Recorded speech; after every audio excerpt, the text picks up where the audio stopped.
PC. Today we're going to talk about the Answer 12 from SecureIt. Now, keeping in their tradition of straight line access to your firearms, this is going to be their largest version to date, and the 12 comes from its rating of 12 long arms. Now, don't let the 12 long arms fool you. There is a lot of room inside of here, but their rating they based on a more realistic approach to storing your firearms as opposed to, let's say, a larger safe that may have about the same cubic inches where they try and rate it as 40 or 50 long guns. You're not playing Tetris when you're in here. I mean, theoretically, if you want to set it up that way, you could, but you'll see when we get in here, you're not playing Tetris to get your firearms in and out. Initially, when I came across this, my initial thought was we review a lot of firearms, optics, accessories here, and I wanted a secure, quick, and easy place to store them as they come in and out, and something that I'd be able to get in and out very easily, so I wasn't playing Tetris with, let's say, the larger safe. It's kind of morphed into a little bit more than that. When we get inside here, I'll show you it's almost more of a quick response, in addition to having some extra slots on the side there to store stuff that's coming in and out and shelving. So overall, you've got 60 inches high by 36 inches wide by 18 inches deep. We'll get into some of the construction, further construction on that once we get inside of here. Before we open it up, your dial on here utilizes a secure RAM technology, and the battery in here you can replace from the outside. You do not have to replace the battery from the interior, which is nice. That way, if your battery does die, you miss low battery warning indicator or something, you don't change it out, you'll be able to get in there. We'll talk about battery life as well, as we have over the past couple of months. I've been working on that as well. So to open this, type in your 6-digit code. It comes with 2 codes, a master code and a user code. You can reprogram both of those to whatever you would like. I've already done that. You just type in your 6-digit code, it'll unlock, and then you pull the handle. If you tell, the handle isn't straight right now because it's not actually locked. That way I don't have to enter the code for you here on camera, and we can open it right up. So, taking a look inside, this is our first side that's exposed when you first open it. You can see on this side I've got it set up in almost a quick response type of fashion. To open up this door, you reach inside, pull the handle up, and open it goes. So we're going to position the camera here real quickly, and then we'll talk a little bit more about some of the security features on this, as well as how we have it set up inside. Lighting and camera angles, I wanted to film this part after I'd had it in for a couple of months. We got this in from SecureIt about 3 months ago, roughly. So we moved it into position and bolted it down, and now that we've done that, the angles, and even with the widest camera lens that I have here, and lighting and stuff, is nowhere near ideal for where we have this. But at the same time, I'm not like unbolting it and moving it for this, so bear with us as we go through this. In any event, this is the inside of our Answer 12 here.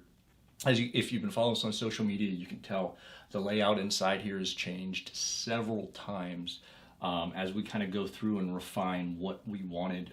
The cradle grid technology in there makes it really easy to move things around and change things up, so you're not tied down to any layout. It's easily changed, and if you remember at first we had this shelf down here, the rifle base is on top of it, and then ammo cans underneath. That's our motion activated light in there. Anytime my hand kind of gets about in this area, it's going to turn on. Cool light, we'll have links for that down below. People asked about that in one of the other videos that we had. We'll put those links down below. Because I cannot remember the name. It's something I got off Amazon. Really cheap. It's speaking of which, might as well mention it. It is wired for power in here. There are standard outlets in here, as well as 2 USB ports. I've got this one plugged into one of the USB ports. It also has a battery backup in there, so if it's unplugged or there's no power, that light will still come on. The safe itself, I mentioned earlier, you can replace the battery from the outside. It's battery powered. You'll want to pick up your own battery for that when this thing arrives. It does not come with a battery in there. I'm surprised they don't ship it with a battery, to be quite honest with you. But in any event, it does, get whatever 9-volt battery you want. I use one of the Energizer lithium batteries because I want a dependable, reliable, durable battery to be in there that's going to work and last at least until I'm pretty bad about changing out batteries. So at least for a while. Another one of the reasons why I wanted to wait and talk about this thing after it had been in here for a while is because we did some cycling on it. I wanted to simulate about the use of going into it roughly once a day for 365 days, condense that down into about the 3 months we've had it in from them.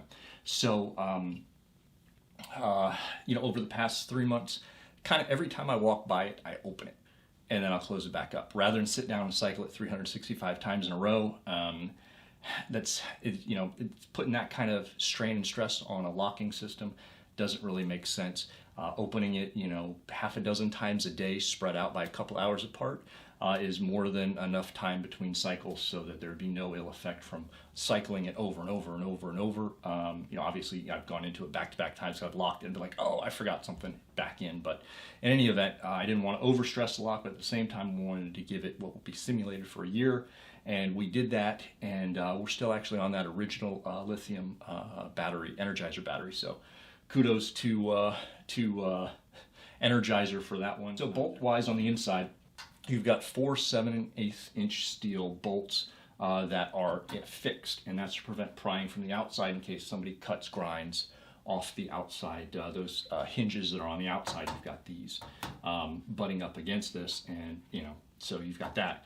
On the tops of both, you have 2 inch and 1.25 inch and 1/8 steel bolts on the top, 2 on the bottom of each door, and then locking down the middle, you've got 4 more steel bolts as well that slide through. This handle right here does not lock, and of course, obviously, the reason for that is you would have to be inside the safe anyway, so there's no point putting a lock on this. If you're already inside the safe, you're already inside the safe, right? For pistol options for holding here, you put whatever kind of pistol mounting rack in there you wanted. They also make like 11 peg holder, which is pretty neat. At this point, I'm opting against that. That would have been an additional add-on anyway, but I'm opting against it because it's got a decent sized footprint. And for how I have it laid out here, I would honestly kind of like the more streamlined look right here. I could put extra pistols rather than the ones that you see here. You've got 3 door hangers on the side for pistols. It also comes with 2 of these pistol pouch holders. So, or not pistol pouch holders, but pistol pegs. And you can fit anything from basically 32 caliber on up. On these, it came with 2. I have 1 in here. I actually put the other one and moved that one over into that Agile that I have, because that Agile I only had 1 with, so move the other one over there. Comes with a bunch of yellow bins. This is the Pro model interior that you're seeing here. I'm only using 2 of those yellow bins right now. The rest of the bins I'm repurposing for something else. Mostly just because the way I have this set up and laid out with a lot of optics behind these, especially some of them with larger optics, it can make it a little more difficult to fit some of these more narrow shelving behind. And I actually think these are a really nice and clean look and give a really good look to it when I open it up. I'm not feeling cluttered and stuff like that. So anyway, that's how I decided to do it. There's another shelf that comes with this version, and most of these internal things you can buy separately if you wanted to. And this shelf you can use to put, you can put anything on there. It's when you lock it in there with the cradle grid, this thing isn't going anywhere. You put ammo cans on it. Part of it is like a half rifle butt shelf. So you put one of the couple rifle bases on here and put half a dozen rifles on there, or pistols on here if you wanted to in that regard. Right now I'm just using this in a configuration like this so that when I put a couple of silenced handguns in here, suppressed handguns, I don't have to take the cans on and off, and I got a couple of mats on here. It's convenient for right now for a couple of my most go-to, suppressed 9mm, suppressed 22, things that I'm going to use a lot that I don't want to take on and off for storage or just kind of rest there. Boom, they're ready to go. Corresponding magazines in those bins above them. As far as your long guns here, the nice thing, and you can tell this is our 6.5 Creedmoor. This is one of the longest rifles that I own. It's got that long barrel, the Savage 110 Desert Tactical right there in 6.5 Creedmoor. We've got a standalone video on, I think almost every single one of these guns you're going to see here are either out or about to drop. This is for the sake of just how deep can you straight line access go. This is the new Tavor TS12. This is a 12 gauge semi-automatic shotgun with these rotating drums up here, 15 plus 1 rounds of 12 gauge. This video will be dropping about the time the video on this SecureIt does. Check this out. This is a really cool shotgun. In any event, I want to point this one out because you're talking about the longest depth of about anything you're going to come up with. On its own, it's 10.3 inches from the base to the top of the pick rail here, not including the optic. And as you can tell, it fits in here perfectly fine keeping in line with that straight line access. And you can close the door however you want. The tops of these come with little bungee straps, so you could actually bungee the tops of your rifles in there if you want, if you got something that's front heavy or back heavy, to help hold them into place. I don't use them. This thing is bolted down. It's not moving. I don't see a point in using those personally, but if you wanted to, they come with them. You can obviously easily just take them off. They slide right on and off of there if you want. That's up to you. AR-wise, 30-round magazine in our Galil Ace here, and we also have a 31-round Glock mag in here for our quarter circle 10. Right here, which is kind of one of the go-tos around the farm here. It's suppressed with the Bowers Vers 9 on the end here. This is a cool video. We've got videos on both of these. This is an amazing suppressed package right here. It is a ton of fun, and it gets a lot of rounds downrange on it. As far as these little shells that I was talking about right here, they're thin enough that they go right behind, and you can actually see right here, we have one down here. They're thin enough that they go in the cradle grid, hold whatever you want. It's nice to actually put those behind the barrels because you're using up what would normally be dead space. These are nice hunks of steel right here, so these work pretty well. And then to put them into place, you just line them up on your grid, and it slides down into place, and it's ready to go. So as I mentioned earlier, it's 60 inches by 36 inches by 18 inches. This is fully welded all the way around. And it is 12 gauge steel. This weighs in at 390 pounds. So when it gets delivered, it comes delivered via liftgate, and the standard delivery service is, I believe the technical, the phrasing is first dry area, which would be meaning just inside your front door, just inside your garage door, something like that. So just inside your first dry area. So they won't deliver it with the standard delivery inside your house anywhere other than just inside the front door. Threshold, I think, is the word I'm looking for there, threshold delivery. They also have a white glove service. If you're going to have to bring this into your house, move it around, you don't have somebody to help you, and kind of a commercial or heavy duty dolly also to help you move this thing around, I might recommend spending $150 and getting the white glove delivery service so that they'll bring it and put it directly exactly where you want it. That would probably be a good option. I had a friend help me, so it wasn't that insane to get this into place. At 390 pounds, it's not unmanageable for you and a friend or two to be able to do yourself. It brings us back to the mounting down. It doesn't matter whether you've got a 100-pound, safe, 390-pound safe, 1,000-pound safe, 1,500-pound safe. Anybody who's delivering it, like you buy from a normal company and they deliver like 1,200-pound beast, you got two guys showing up. If two guys can bring it in, two guys can definitely get it out. So bolt it down. I can't stress that enough. No matter what type of device you're using, bolt it down. That way they have to deal with it on site. And if they have to deal with it on site, that's more time for police response to get there, or you, or whatever the case may be. No matter what it is, this or anything else, you're buying time. If someone comes with the right tools, the right equipment, and they know what they're doing, virtually anything you're going to buy is going to be breached. You're just buying time. Anyway, I know a lot of people don't like to hear that, but that's the truth. That's why you have layered security cameras, motion sensors, especially cameras with the push technology that delivers it to your phone. That is absolutely invaluable. Not only is it nice for me to know when somebody's coming down the driveway, when UPS is dropping something off, I don't have to rely on getting any notifications from them. Pushes on my phone, I hit it, I see immediately what's there. Even if they do wind up coming and disabling your phone and internet services and everything else, they've still got to get up to wherever that is to be able to disable it, because those notifications, those pushes are going off-site to a cloud anyway. You can't get around that.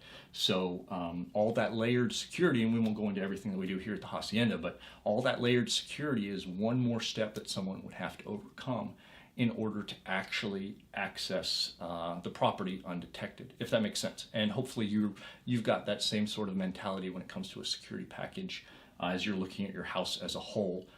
Look at it from all aspects, both inside out and obviously outside in.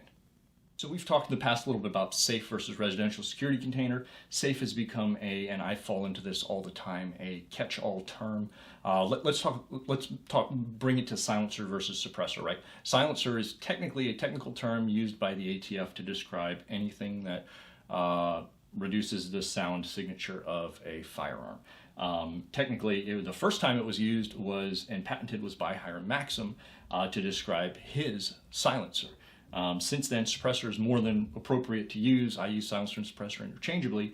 It's just knowing those original standards. Now, when it comes to safe versus residential security container, that's where things can really get tricky, because it's not just it's not just verbiage, but it actually means something. The original term safe referred to a container that was steel, concrete, and steel. Very specific, and everything that you're going to see today, basically commercially available, definitely anything that's under $5,000 is going to be a residential security container pretty much without question. If you're buying it from, anything like Cabela's, Bass Pro, Costco, Walmart, wherever, they're all residential security containers 99% of the time. And it doesn't matter whether it's 100 pounds, 390 pounds, 1,500 pounds, 2,000 pounds, residential security container, and they are constructed differently. They have different ratings. You look on the side. If you have one at home that you refer to as a safe and you don't understand what I'm saying, open it up, look at the side, the UL rating, it will say residential security container. You won't find the word safe on its technical listing anywhere, even if the name of the company was XYZ Safe Company, right? And I don't want to get too far off in the weeds into that, except for to say people should understand and know what they're buying and not be fooled into buying something that will do something that they think it'll do that it won't do, and we'll leave it at that. I don't want to beat that horse any further to death, but I think it's really important for people to recognize and understand, and I say the same thing when it comes to different firearms accessories, people to understand and have a better, and that's part of the reason why we even started this channel, was because there was so much information out there that was either incorrect or not looked at in the full total scope of, well, buy once, cry once. Again, I'm getting off into the weeds, and that is something for another video. Thank you so much for joining us here for this. We'll have links down below updated for everything that you've seen here today, as well as we enter in the holiday season. That first pinned comment will have extra stuff in there as far as whatever deals are going on, be it for Amazon link to that light or whatever else the case may be. We'll have those down below so you can find those easily and see what's going on as we hit like Cyber Monday, Black Friday, and then the after Christmas sales, because this is dropping right kind of at the start of the holiday season. Facebook.com/gun reviews. You can leave those some comments, feedback there, as well as down in the comments below. Instagram, we are at 13C Gun Reviews. If you'd like to help support us on our Patreon, you can do so over there if you want. Or if you just want to do something less committal and just a one-time thing, we have a swag shop. We'll be doing some Christmas deals as well for some of our stuff. Mrs. 13C makes some really cool handmade ornaments. We'll have those up for sale again, as well as some of our unique patches and stuff you won't find anywhere else. Everything on our site there at the Big Cartel site is completely unique to the channel. You won't find that stuff anywhere else. So it's not we're not reselling anything that's not of our own making and design. Obviously, we have another company make it for us, but you know what I'm saying. 1776 United, shout out to them for some of their apparel, as well as they're making our channel shirts now. So if you want to check out some of those shirts, be sure to drop by. Use the code 7613C. Will save you 15% off your order on virtually everything from that site, not just our stuff, but pretty much almost everything. Thanks again, everybody. Take care. Stay safe. Have very happy holidays. Sign up for the newsletter if you haven't already. We're knocking on the door at 10,000 subs. We're only like 100 away, I think, at this point. So we'll be doing one of those holiday giveaways and tie that in with hitting 10K. Thank you again for your support. If you haven't subscribed already, please do so. And don't forget to hit that notification bell so you know when new videos drop. Thanks. Take care. Talk soon.